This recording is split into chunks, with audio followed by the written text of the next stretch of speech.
Okay, in this segment I want to just, this is a period of time when I'm doing this class live when I start getting realtors' hands poking up in the air and they have some questions. And in many cases those questions are very consistent.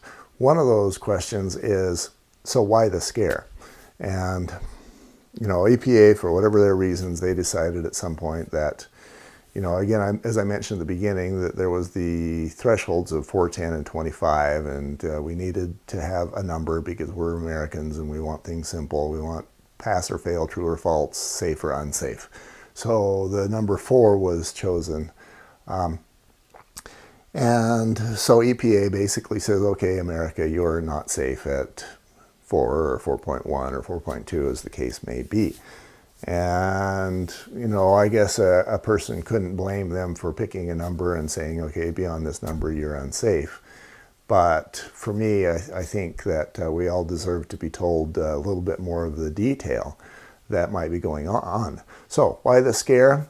My thoughts. If you look at the people who are feeding us the information that we have, it will be EPA, it'll be environmental consultants, it'll be remediators, it'll be home inspectors. And in many cases, you've got very innocent people who are just passing along what somebody else told them, who that person passed along the information they got from somebody else, and nobody actually read the scientific studies. Some of them might have actually gone to the EPA reports, so maybe the EPA website, and EPA basically, you know, I've got to provide this background too. A few years ago, I wrote an article on ksl.com about radon, and I provided actually a link to the science as relates to, you know, the actual report, the EPA report provided by scientists. I provided a link to that report. And as I was putting together my outline for this presentation, I thought I would reread that report.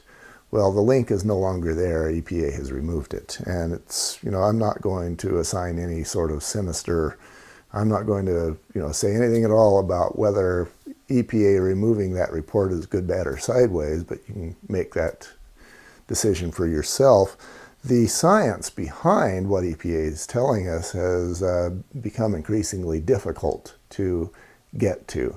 I think that's a fair statement. So now you've got a lot of people who, if the perceived risk for radon being a problem is higher, they know they make more money. And this includes home inspectors. They're going to be able to do more radon tests. They're going to be able to refer more radon jobs to their cousin and, you know, and perhaps make a little more money. And in many cases, you just got guys who are honest, who just don't have as much information as perhaps they should. And, you know, thankfully you now are out of that boat. And you know, it's that's why sometimes it's an honest mistake or lack of training, and sometimes, especially in what may be EPA's case, it's guys who really want there to be a problem so they can keep their job.